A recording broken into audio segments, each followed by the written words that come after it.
Today I'm going to be showing you how to build a first Sliver EDH deck. So the first Sliver is a Wooberg creature. It's 1 mana of each colour for a 7/7 Sliver with Cascade. And Sliver spells you cast have Cascade. So basically whenever you cast a Sliver you can get a bunch more Slivers off the top of your library. So you get a ton of value off this, it's great. But the thing is, this deck doesn't actually have many Slivers in it. Because this deck is actually a Changeling deck. What? Who saw that coming other than people who saw the title of the video? Yeah, this is a Changeling deck. So Changelings, any creature with Changeling is, this card is every creature type, including Sliver. So these will trigger the first Sliver's Cascade ability, because they're Slivers. But they'll also trigger a bunch of other cool tribal effects.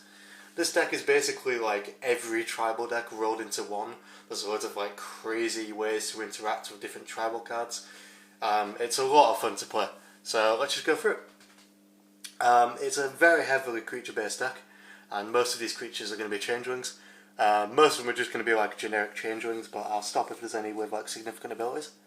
So Changeling Outcast is a 1/1 Changeling that can't block and can't be blocked. You've got Mothdas Changeling, Universal Automaton, Skeletal Changeling, Firebelly Changeling. I'm going to be saying Changeling a lot in this video, so just be warned. Amoeboid Changeling, the Changeling with the hilariously derpy art. Yeah, look at that, that's not threatening at all. Imposter of the Sixth Pride. Unsettled Mariner, it's nice for protecting you guys. Wooden Changeling, Venomous Changeling, Avian Changeling. Mirror Entity, this has X. Creatures you control become XX and gain all creature types until end of turn, which means you can just make all of your creatures into big beefy bodies for one turn if you want to swing in for a lot of damage. Combat damage is one of the main win cons of this deck, so Mirror Entity is really useful for getting that. You can turn like all your 1/1 Changelings that you've been cascading out into just like 8/8s or whatever. Ghostly Changeling, Moon Glove Changeling, Taurian Mauler, Turtle Shell Changeling, Graveshifter, which is a Changeling which, when it ETBs, you can get a creature from your graveyard to your hand. Irregular Cohort, which is a 2/2 Changeling for 4 mana, and when it comes in, you create another 2/2 Changeling creature second, which is very handy. Mistform Ultimus, not technically a Changeling, but it's every creature type, so it's basically a Changeling before Changeling was a mechanic. I am saying Changeling a lot in this video. Warspike Changeling, Changeling Sentinel, Chameleon Colossus, which is just basically a big beefy Changeling, Game Troll Changeling, Webweaver Changeling, Morophon the Boundless. Now this one's cool. This was actually originally the commander of this deck, and so I decided that the first Sliver was a bit more powerful. Morophon the Boundless is 7 mana for a 6/6 Changeling. As Morophon ETBs, you choose a creature type. Now spells of the chosen type cost Wooberg less to cast, and creatures you control of that type get +1/+1. So this can seriously reduce the the cost of your Changelings and make them a little bit more powerful. Bear in mind it doesn't reduce the amount of colourless mana you pay, so if it's like 2 and a green, it'll still cost 2. But your first Sliver will cost nothing except its command attacks, so that's really nice in this deck. Valiant Changeling, this is 7 mana for a 3/3 double strike Changeling, but it costs 1 less to cast for each creature type among creatures you control. So basically if you have a Changeling on board when you cast this, it only costs 2 mana, but for the purposes of the first Sliver's Cascade, it essentially costs 7 mana. So you pay 2 mana to cast it, but then you cascade into something with 6 CMC or less, so you get a lot of good value off this. Okay, so those are the Changelings. On to the other creatures. Sacred Tribe Elder. With this being a Wooberg deck, you need a ton of mana fixing, and Sacred Tribe Elder, this sacky boy, is a good staple of such decks. Cloud Shredder Sliver, one of the few actual Slivers in this, to give you Slivers flying and haste. Again, as I say, combat damage is a big part of this deck, so this is absolutely immense in this deck. You just cascade into like 8 or 9 Changelings and just blast in. It's amazing. We've got Mana Weft Sliver and Gemhide Sliver, which each make your Slivers tap for one mana of any colour. When you're cascading them out, when you're getting like 3 or 4 a turn, especially if we've got haste. This nets you a lot of mana really fast. Good for the early game as well, because when you're picking your starting hand in this deck, you want to make sure it'll let you cast the first Sliver by turn 5 at the latest. So this can help fix your mana in the early game. Crystalline Sliver, which gives all Slivers Shroud, makes them almost impossible to remove except for board wipes. It's pretty amazing. Hibernation Sliver, which says each Sliver gains pay 2 life, bounce this creature to its owner's hand. This is really good for protecting your Slivers, but it can also be really good with a first Sliver because it lets you recast them and get the cascade effects again. Spiteful Sliver. Sliver creatures you control have, whenever this creature is dealt damage, it deals that much damage to target player or planeswalker. In other words, when this is out, nobody is going to want to block your creatures, and no one's going to want to attack you because you can block and deal a ton of damage back to them. This is a really nice card for this combat-based deck. Risen Reef. Whenever Risen Reef or another elemental ETB is in your control, look at the top card of your library. If it's a land card, you can put it into play tapped. If you don't want to put it into play, or if it's not a land card, you just put it into your hand. Obviously, this triggers Reach Changeling, so this gets you a lot of cards. Reaper King. This is hilarious. Other Scarecrows you control get +1/+1. That's pretty good, yeah. But the main part is, whenever another Scarecrow comes into play, or another Changeling, destroy target permanent. It is harvest time. Yeah, that was the catchphrase of this deck. So whenever you bring in a Changeling, you can destroy a permanent. It could be a land, it can be a non-land permanent. This is silly. This is absolutely ridiculous. Seagate Lawmaster. You can tap it to draw a card for each ally you control. In other words, for each Changeling you control. Nice for refilling your hand. Guiltleaf Archdruid. One of probably my favourite win condition in this deck. So it's 5 mana for a 3/3 Elf Druid. Whenever you play a Druid spell, you can draw a card, which is nice, because it means all your Changelings draw a card when you cast them. But you can tap 7 untapped Druids you control, gain control of all lands target player controls. This is the funniest win con of all time. You have this out, you just tap 7 Changelings and take somebody out the game, it's hilarious. So this is one of the main win cons of this deck. You see what I mean about crazy tribal interactions there. Silumgar Drifting Death. 6 mana for a 3/7 dragon with fire and hexproof. Whenever a dragon you control attacks, creatures defending player controls get -1/-1 turn of turn. Good way to get a nice one-sided board wipe every turn. Unesh, Cryo Sphinx Sovereign. 6 mana for a 4/4 Sphinx with flying. Sphinx spells you cast cost 2 less to cast. Obviously your Changelings. Whenever Unesh or another Sphinx ETB is under your control, reveal the top 4 cards of your library. An opponent separates those cards into 2 piles, put 1 pile into your hand and the other into your graveyard. So not only does this make your Changelings cost way less, it also just gets you loads of value each time they come in. Angel of Fight Alabaster, 5 mana for a 4/4 flyer. At the beginning of your upkeep, return target spirit from your graveyard to your hand. This is nice to sort of gradually refill your hand after a board wipe. Onto the sorceries. Now, Ancestral Vision. This is a 0 mana card that you can't cast normally. It's got Suspend 4 for 1 mana. Target player draws 3 cards. Obviously, they'll be targeting yourself. Now, the reason this is in the deck is because almost every card in this deck that is a 1 or a 2 drop is a Sliver or a Changeling, which means if you cast it when you have the first Sliver out, you will cascade into something lower. Which means eventually you will almost always cascade into this Ancestral Vision. So pretty much any time you cast a 1 or a 2 drop Sliver or Changeling, you'll end up drawing 3 cards by casting this Ancestral Vision. As I said, we need a lot of mana fix in this deck, with it being 5 colour, so we've got Rampant Growth, Kodama's Reach, and Cultivate for mana fixing, as well as Circuitous Root and Explosive Vegetation. You want these in your opening hand preferably, because they will ensure that you can get the first Sliver out by turn 4 or 5. Eldritch Evolution. This is a weird one. It's a 3 mana sorcery, and as an additional cost to cast it, you have to sacrifice a creature.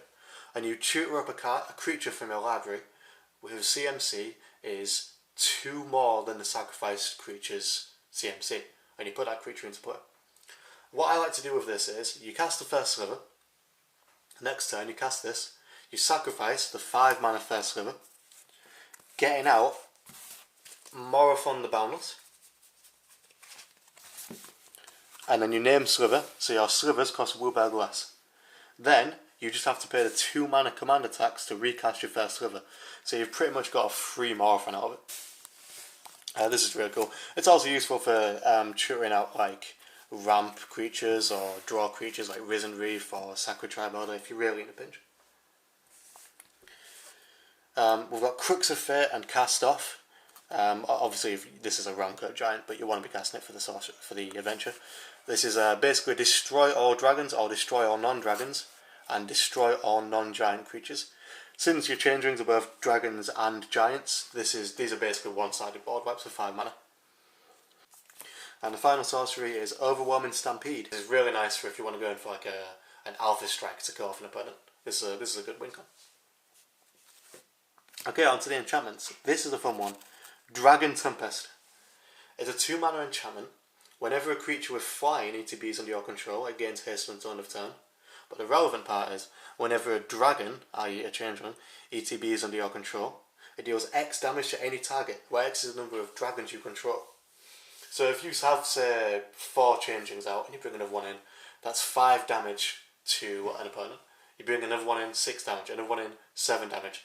This, especially with the first Sliver's Cascade ability, ensuring you're getting multiple Slivers out per turn, multiple Changelings out per turn, you can just rack up so much damage really fast with this. This is another one of the win cons in this deck.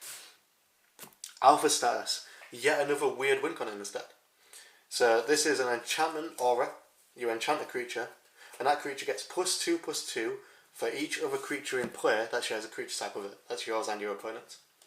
Now what I like to do is bring in Changeling Outcast, which is quite easy to do because it's a 1-drop, so it's easy to cascade into it, and then put Alpha Status onto it.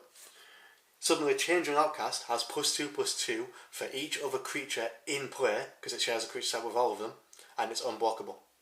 It's a really funny win con. It pays off a surprising amount as well. People don't see it coming.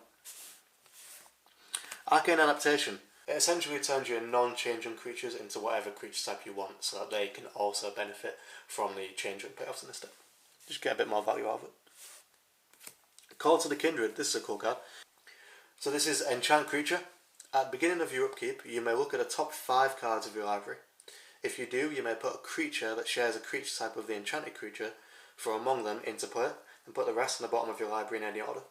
Obviously, if you put this on a Changeling, it basically lets you bring in any creature from among those 5 into play. So if the creature you've enchanted stays in for a while, you can just get like a couple of extra creatures out for, you know, a very low mana. Possibility Storm. Now hear me out. So, whenever a player casts a spell from their hand, that player exiles the spell, then exiles cards from the top of their library until they reveal a card that shares a card type with it. That player may cast that card for free, then put the other cards on the bottom. Now the main reason this is useful is that it doubles the amount of cascade you get. So you have the first Sliver out, right?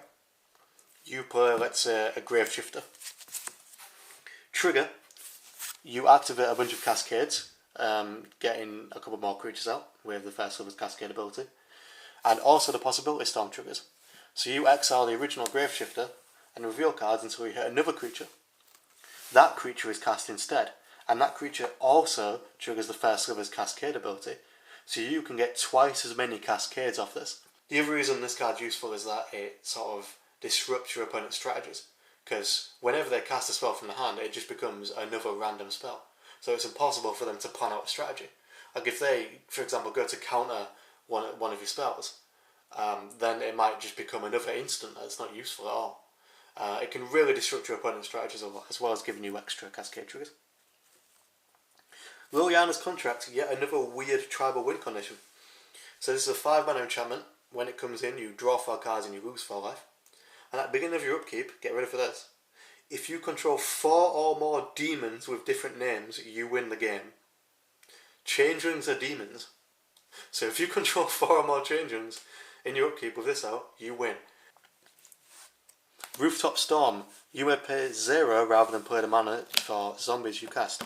Essentially this means your Changelings cost 0 mana. This is really cool because, I mean, obviously it's free spells, but especially if you've got an effect like Unesh or Risen Reef out that gets you more cards the more Changelings you play, because you can just chain them together and get loads.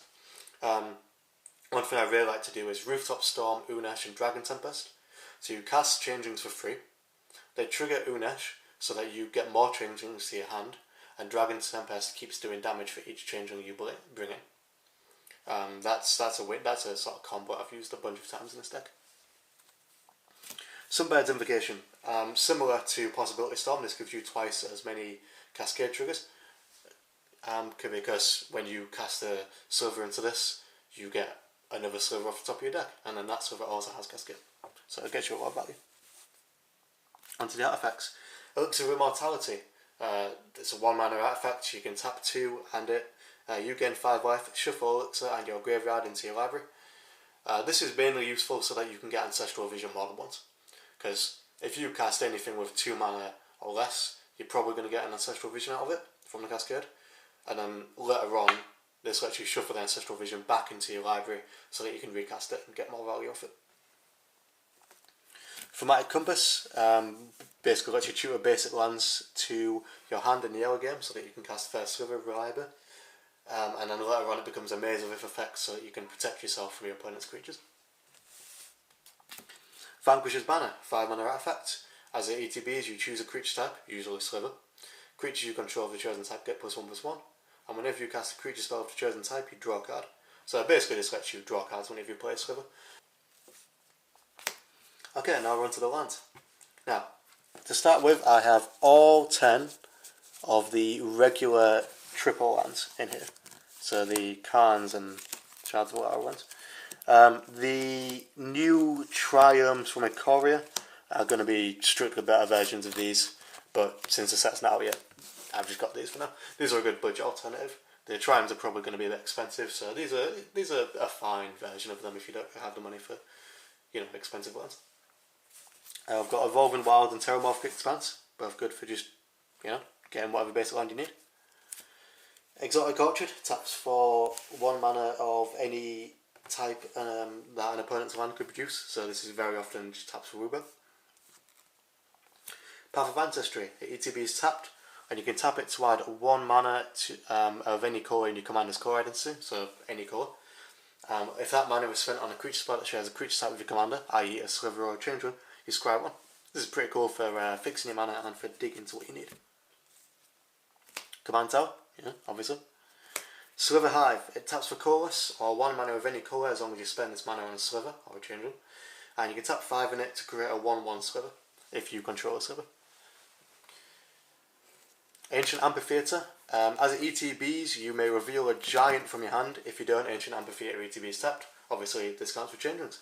There's a bunch more of these in different colours that count for other creature types. They're a lot more expensive than this. I don't have any of the others, but they're all worth it if you can get your hands on them. There's like an elf one and a goblin one and a fairy one. They're all really good. Onto the basic lands. If you allow me to just flex my Feroz Beyond Death lands for a minute. I've got 3 plains, 6 islands, 4 swamps, 2 mountains, and 6 forests. That's 38 lands in all. You want more forests than anything else because you'll need green mana early on to tutor for the other colours of mana that you need. Okay, so that's it for the first Sliver deck. I hope you enjoyed this deck tech. I hope maybe it's given you an idea for a deck you might want to build.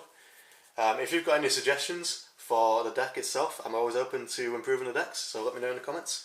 If there's any other commanders you want to see deck techs for, let me know in the comments as well.